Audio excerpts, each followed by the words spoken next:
tremendamente interesante. Vamos a ver porque siempre hemos estado hablando de campos de concentración, todos sabemos las historias. Bueno, parece que todas esas cosas parece que nos han cogido lejos, pero realmente no ha sido así. Aquí hubo Faifes, Tefía, ha habido mucho, ¿no?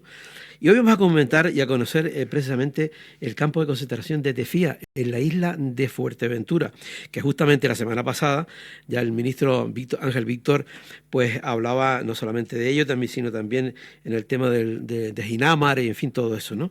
Hoy vamos a conocer lo que ocurrió allí en el campo de concentración de Tefía y para eso tenemos al exdirector general de Diversidad del Gobierno de Canarias, a Víctor Ramírez.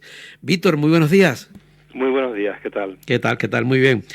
Víctor, comentaba yo ahora que parece que todas estas historias de los campos de concentración ocurrían siempre lejos, bastante lejos de aquí, pero como siempre tenemos esa asignatura pendiente con nuestra propia historia. Cierto, bueno, aquí en Gran Canaria, en Tenerife, sí hubieron campos de concentración clarísimos, nada más producirse el golpe de Estado del franquismo, ¿no? Aquí estuvo en la isleta y luego se trasladó a Gando y en Tenerife efectivamente Faifes o los barcos aquellos en los que también se convirtieron en que estaban fondeados cerca de la capital, en Santa Cruz, y que se convirtieron también en campos de concentración. Es decir, fueron un instrumento utilizado por la dictadura claramente para iniciar su proceso de represión desde el instante primero, y especialmente en Canarias, teniendo en cuenta que no hubo ni siquiera guerra civil, que prácticamente hubo un golpe de Estado que triunfó y aún así, a pesar de eso, hubo muchos detenidos, muchos torturados y muchos asesinados en diversas partes de las islas, con lo cual efectivamente tenemos una historia de campos de concentración en las islas. Total. Fíjate, alguien me comentó a mí una vez que dice la parte, no me acuerdo quién fue, la parte del mar entre San Andrés y Santa Cruz, recuerdo que me había dicho que era un cementerio, vamos, de toda la gente que habían tirado por allí, ¿no? Sí, aquí efectivamente hay zonas, aquí en Gran Canaria también, la Marfea, por la zona de la playa de La Laja, y un poquito más allá, pues efectivamente tiraban los cadáveres al mar, igual que la cima de Ginamar, ¿no? O los pozos de Arucas, ¿no? Lugares para hacer desaparecer los cuerpos después de las torturas y los asesinatos. Fíjate tú, Víctor, no sé si ayer viste las imágenes que te voy a comentar ahora, me imagino que sí, si estabas pendiente, las imágenes en Israel, como yo me recordaba todas estas historias, ¿no? De los presos en la calle, desnudos, después en los camiones. Digo, Dios, pero ¿cómo puede estar ocurriendo esta historia, no? Sí, exactamente, no, es inexplicable. No he visto las imágenes, a veces por salud mental, casi prefiero leer más que ver imágenes, porque realmente a veces impactan mucho, pero sí es cierto que es impensable que estén ocurriendo cosas como las que están pasando en Gaza y esa masacre al pueblo palestino. Claro, es que se veían los camiones llenos, ¿no? Entonces, a mí me recordaba, pues eso, cuando veo los camiones, que en fin, todos sabemos lo que hay, ¿no? Sí. Víctor, cuéntanos de Tefía. ¿Dónde está exactamente ubicado el campo de Tefía? Yo, para hacer una puntualización personal, a mí Tefía no me gusta llamarla campo de concentración. Explicaré por qué. Los campos de concentración que se crean en momentos muy específicos, destinados normalmente a hacer un mecanismo de represión, de control, incluso de eliminación de determinados grupos sociales o políticos, como pasó en España especialmente para los líderes políticos y sindicales de la época, a los que se asesinó fundamentalmente como mecanismo de ejemplarizante, ¿no? Para el resto, para causar miedo, para causar temor, o los campos de concentración nazi destinados a eliminar pues a determinados grupos sociales como los judíos o también homosexuales, etcétera, ¿no? Eran campos de algunos de exterminios, otros de un control riguroso, y eran campos fundamentalmente de carácter militar, y en un contexto político o de guerra muy concreto, ¿no? Sin embargo, la colonia agrícola penitenciaria de Tefía, que es el nombre, digamos, formal, no era algo extraordinario, no es algo que se creó en un momento determinado de forma extraordinaria, era un sistema, es una estructura dentro del sistema penitenciario que estaba previsto en la ley, es decir, una ley además de la Segunda República, que fue la ley de vagos y maleantes de 1933, es decir, era un tipo de, vamos a decirlo así, entre comillas, de prisión, que estaba destinada a ser un sistema estable para, en este caso, rehabilitar a personas que se consideraban peligrosas sociales y reintroducirlas en la sociedad de forma, digamos, productiva, entre comillas, ¿no? Esa era la idea original de esta ley de la Segunda República. Y una de las estructuras previstas en la ley, unas eran los establecimientos de trabajo, que eran en espacios digamos, de ciudad, espacios urbanos, destinados a enseñar a estos peligrosos sociales determinados tipos de labores, pues manuales, para que se buscaran la vida después de la salida de ese sitio, y otras eran las colonias agrícolas penitenciarias destinadas en espacios rurales, como se consideraba Canarias en aquel momento, pues a enseñarles tareas propias del ámbito rural, ¿no? Con carretera agrícola fundamentalmente. Esas estructuras no se crearon hasta el año, concretamente las colonias agrícolas no se creó hasta la primera, que se creó precisamente en el año 1954 aquí en Canarias, que fue la primera colonia agrícola destinada a la rehabilitación de peligros sociales, y se creó en Fuerteventura concretamente, y además en el centro de la isla, a unos cuantos kilómetros de Puerto Cabras, en un lugar, un pequeño poblado y un espacio casi desértico que se llama Tefía, ¿no? que es donde está ubicada, donde estuvo ubicada, y todavía están las instalaciones ahí en este momento. Ese es el lugar donde... Ese es el lugar. Sí. Y hablabas de peligrosos sociales, ¿no? ¿Qué entendemos por peligrosos sociales, Víctor? Claro, ¿qué entendía la ley del 33, de 1933, por peligros sociales? Fundamentalmente a un grupo de personas cuyo estilo de vida, de alguna manera, podía causar problemas a la sociedad. Ahí podemos hablar de personas alcohólicas o toxicómanas, para los cuales se creaban, o teóricamente debían haberse creado, centros específicos, se llamaban casas de templanza, o, por ejemplo, pues vagabundos habituales, personas que vivían de la mendicidad, personas que no tenían trabajo, personas que fomentaban los juegos prohibidos.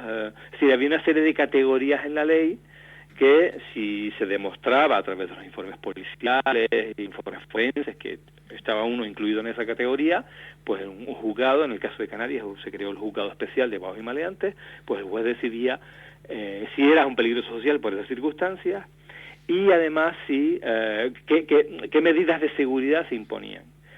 Había 3 medidas de seguridad. Una era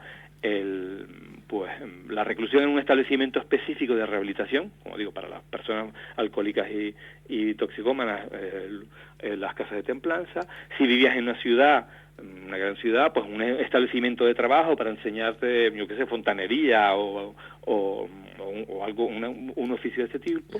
Y si vivías en zonas rurales, con una colonia agrícola para enseñarte tareas más relacionadas con el ámbito rural, y que después a la salida de esos establecimientos, pues pudieras tener una vida, digamos, productiva, como decías antes, para el sistema. Y es curioso, Víctor, porque la tercera parte que me estás comentando, que era el tema agrícola, se le ha enseñado como esa profesión y tal, pero eso no tenían el que era alcohólico o toxicómano, o que iba a las casas temporales estas, pues no tenía posibilidad, digamos, o sí, también de tener un trabajo o enseñarles algo, ¿o no? Por lo que sea, en principio, a estas personas se les remitía a las casas de templanza. Yo no sé si se crearon, yo no he encontrado ninguna referencia, pero se remitía normalmente a hospitales psiquiátricos. Y en esos hospitales psiquiátricos se les daba una terapia, o por lo menos algún tipo de terapia, más de terapia, o no sé exactamente qué tipo de tratamiento, para eliminar el alcoholismo, ¿no? Yo creo que en general, claro, que estaban ahí 3 meses, no tenían acceso al alcohol y superaban el mono de alguna manera, y a los 3 meses decían, bueno, ya está curado, y fuera para la calle. Yo me imagino volvían a recaer a los pocos pocos meses Claro, y volvían claro. otra vez. He visto algún expediente recientemente en el que la persona estuvo entrando y saliendo durante varias ocasiones, porque claro, cuando salía a la calle no Claro. había una rehabilitación en sentido riguroso y al final volvía otra vez a las mismas, ¿no? Yo me imagino, no sé, echando un poco el tiempo para atrás, ¿no? Lo que podía significar eso de la casa de templanza que podía haber ocurrido ahí dentro, ¿no? Y esa terapia que estás comentando, ¿no? Claro, En fin, claro. tremendo. Mira, y una cosa, estás hablando de los, digamos, de los perfiles de la gente que iba a los diferentes tal, ¿no? Has comentado los alcohólicos, toxicómanos, vagabundos, los que trabajaban los temas prohibidos, ¿no? Trabajos prohibidos. Juegos prohibidos. Juegos O sea, prohibidos. los juegos están prohibidos, entonces quien se dedicará a hacer juegos ilegales con dinero, pues esos también eran considerados peligrosos. Sí. No has tocado el tema de homosexuales. Claro. ¿Eso también estaba incluido o no estaba incluido? En la ley original, en la ley de 1933, no estaban incluidos los homosexuales, no estaba una consideración de peligro social. La ley de vagos y maleantes es una de las pocas leyes, es interesante, que el franquismo mantuvo, es decir, el franquismo arrasó con toda la legislación, gran parte de la legislación republicana, pero esta, sin embargo, le dio las posibilidades de represión, que ya se veían desde la Segunda República, de hecho, pero vio las posibilidades de utilización para un control social. Y en el año 54 deciden incluir dentro de la ley a las personas homosexuales, de tal manera que se hace una modificación de la ley. ¿Perdón, en el año? En 54, 54. 1954, sí, unos cuantos años después de... Claro, después de la guerra, pues el sistema franquista se dedicó a hacer una durísima represión política e ideológica, ¿no? Y ya pasados unos años y dijeron, bueno, ¿qué más podemos utilizar? ¿Para qué más podemos utilizar estas leyes? Bueno, pues para los homosexuales, que eran, pues desde el punto de vista religioso, el nacionalcatolicismo lo consideraba un pecado. Desde el punto de vista médico, psiquiátrico de la época, eran enfermos mentales, psicópatas, y además una enfermedad, entre comillas, que podía ser, digamos, transmitida, y ahí había parte del peligro de los homosexuales, su capacidad de transmisión de la homosexualidad, entre comillas. Y claro, a unos pecadores y además con una enfermedad transmisible, obviamente pues el siguiente instrumento era la ley y el régimen y el sistema jurídico, e incluirlos como peligrosos sociales, ¿no? en esta ley, más allá de también ser utilizado el Código Penal a través del delito de escándalo público. En el 54, por tanto, se modifica la ley, y coincide que en el mismo año 54, en el año 53-54, se crea el Juzgado Especial de Vagos y Maleantes de Canarias, se modifica la ley, se crea la Colonia Agrícola Penitenciaria de Tefía, y además se modifica la ley y se incluye a los homosexuales. Ahí tenemos que en Canarias se produce, digamos, la conjunción de factores idónea para que aquí se incremente la persecución a los homosexuales específicamente. Pero hay que tener en cuenta que Tefía no se crea para recluir en ella homosexuales, se crea para recluir en ella peligrosos sociales, ¿no? Sí, lo que habías comentado antes, ¿no?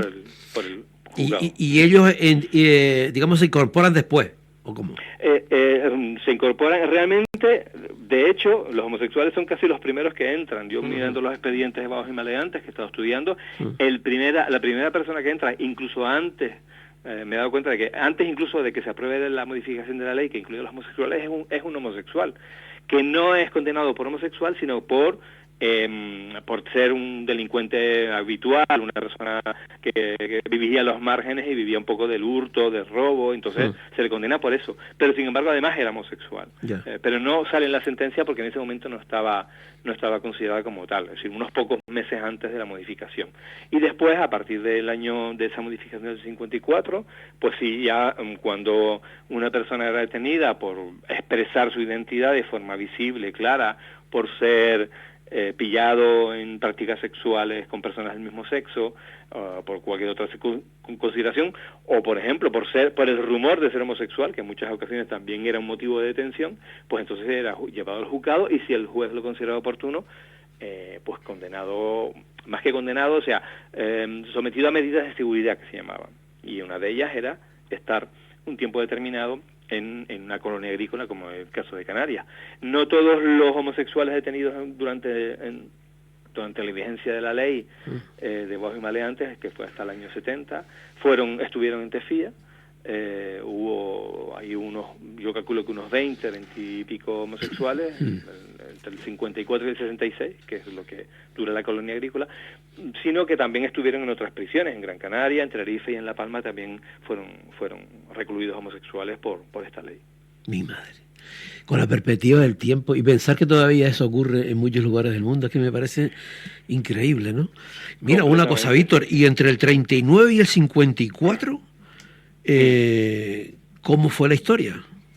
Porque eso realmente empezó en el 54, pero y en esta etapa anterior tuvo que ser terrible, ¿no? La represión de los homosexuales, como decía antes, no fue exclusiva, no se utilizó exclusivamente la ley de vagos y maleantes, se utilizó también el Código Penal desde el primer momento, utilizando una figura que era la del escándalo público. Es decir, el escándalo público implicaba pues por acciones en contra de la moral pública. Y eso es un concepto bastante amplio, ¿no? Entonces ahí se incluía también la homosexualidad en un régimen en el que el nacionalcatolicismo primaba, en el que la ideología moral era la de la Iglesia, y por tanto un homosexual iba en contra de la moral social de la época. Entonces, si te detenían por ser un homosexual, por prácticas homosexuales, pues entonces te condenaban por el delito de escándalo público. Teniendo en cuenta además que cuando se aprueba la modificación de la ley de vagos y maleantes, una persona podía ser detenida por homosexual, por prácticas sexuales o por ser homosexual, ser condenada por el delito de escándalo público, y una vez cumplir la condena, el juez de instrucción, el juez de lo penal, mandaba nota al juzgado de vagos y maleantes, es decir, esta persona ha sido condenada por homosexual, para que le abrieran otro nuevo juicio por peligrosidad social, con lo cual, saliendo de la prisión por escándalo público, podía entrar en un establecimiento de trabajo o en alguna colonia agrícola por homosexual. Es decir, que era una condena penal y una medida de seguridad destinada a su rehabilitación, entre comillas. Pero al final... Podría ser el doble, ¿no? Era casi como una doble condena, aunque la segunda no era condena, sino era una pena, era un intento de rehabilitación, cosa que en la práctica no era. Después, si tenemos en cuenta las condiciones de Tefía, específicamente, que según contaron los dos únicas personas, y además eran homosexuales, que dieron su testimonio de su vivencia en Tefía, pues aquello era... Por eso se habla mucho de campos de concentración, porque las condiciones eran terribles, ¿no?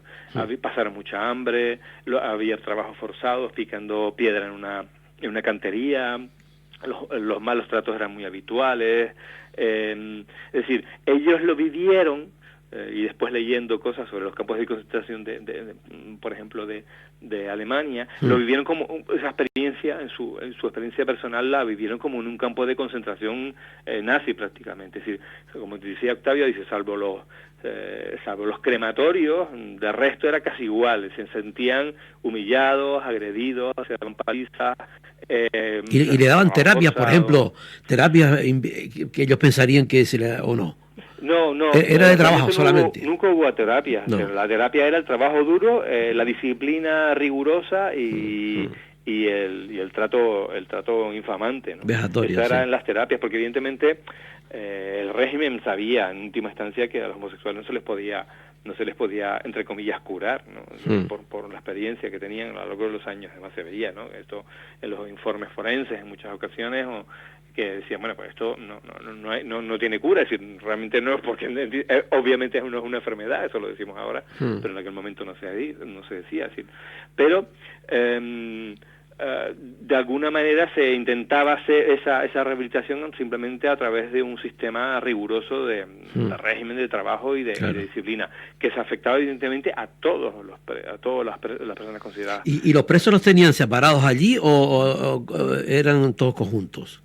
En principio, la ley decía que los presos homosexuales debían ser debidamente separados de los demás.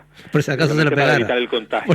Y de hecho, por ejemplo, en La Palma, los que estuvieron en La Palma decían, me contaban que ellos estaban en una única celda, unos cuantos homosexuales, y que no podían salir al patio junto con los machos, como decían ellas, junto con el resto de presos. Entonces, cuando los presos iban a descansar, a ellos los sacaban al patio un rato y después los devolvían a la celda, y el resto de presos volvía a salir al patio. Si estaban prácticamente 23 horas en la celda y 1 hora que podían salir al patio, mientras que los demás, los otros tenían mucha más capacidad de moverse dentro en el patio, ¿no? Estaban casi como si hubiesen tenido el COVID o algo así, ¿no? Sí, un doble confinamiento. Un doble confinamiento. Exactamente. Claro, era un doble confinamiento porque estabas en la cárcel y después dentro de ella también, ¿no? Exactamente, aislado de los demás, y ellos lo consideraban además pues una afrenta incluso, ¿no? Es decir, que encima no nos dejaban socializar, no nos permitían tener acceso a un espacio un poquito más abierto como era el patio y socializar con el resto de presos. No estaban absolutamente separados de los demás por ese miedo al contagio que tenían, que se suponía que tenían. Medio al contagio que no era más que la posibilidad de que mantuvieran relaciones sexuales con el resto de los presos. Claro. Y eso se considera contagio, teniendo en cuenta una época en la que además no había tanto un sentido identitario como lo tenemos ahora. Si ahora ser homosexual implica tener, cualquier persona que tenga prácticas con personas del mismo sexo se considera pues homosexual o bisexual, ¿no? En aquella época, si eras el activo en la relación, eras el macho y por tanto no eras el homosexual era el pasivo, ¿no? Era el que se sometía, entre comillas, ¿no? Con esa visión de que el pasivo era el sometido, ¿no? Entonces era más que fácil. el activo era como el papel del varón, digamos, ¿no? Exactamente, era el macho. Era el macho. Además, en una época en la que los hombres tenían mucho más difícil el acceso a las relaciones sexuales, en las que las mujeres estaban doblemente reprimidas, ¿no? Socialmente, sexualmente. Es decir, entonces, en muchas ocasiones los homosexuales eran la vía de escape, pero claro, siendo siempre el activo, siempre haciendo el papel de macho, y ellos eran los machos. Ellos eran los homosexuales, perdón, los heterosexuales, y los otros eran los homosexuales. Y de ahí se indicaba un poco esa visión del sistema que decía, había los homosexuales congénitos, que eran los homosexuales que lo eran desde siempre, y los homosexuales viciosos, que eran los que eran digamos, pervertidos por los homosexuales reales, los congénitos, que al fin y al cabo no era más que una búsqueda de sexo, de alguna manera, digamos, el límite por parte de muchas personas que no tienen otra vía. Víctor, ¿hasta cuándo duró, ya para finalizar, que se nos fue el tiempo, hasta cuánto duró Tefía? Pues Tefía se abrió en el 54 y se cerró en el 66. Porque se pensaba que iba a haber unos 200 y pico, 300 peligros sociales anuales prácticamente en el centro, pero yo calculo que fueron unos 300 más o menos a lo largo de todos esos años. Es decir, no hubo una gran afluencia de peligros sociales a Tefía durante el tiempo de mantenimiento de la colonia agrícola, y en el 66 se cierra. Y a partir de ahí, pues los restos de peligros sociales iban a prisiones normales, prisiones provinciales o prisiones insulares. Tremendo, Víctor. Oye, otro día te llamo y seguimos hablando de este tema, porque claro, es que da para tanto y es tanto el desconocimiento que existe que te tenemos que exprimir un poco más. Nada, yo encantado. Cuando quieras. Estoy viendo ahora también, en el año 70 se aprueba la ley de peligrosidad social, que es un poco la renovación de la ley de bajos y maleantes, y estoy ahora analizando los expedientes de peligrosidad social en el Archivo Histórico Provincial, y bueno, vale. Te llamo otro día y comentamos el asunto, ¿vale? Vemos un poquito la evolución, ¿te parece? Venga, un placer. Venga, Víctor, un placer. Venga, gracias, chao. Bueno, pues nos vamos con el primer tema.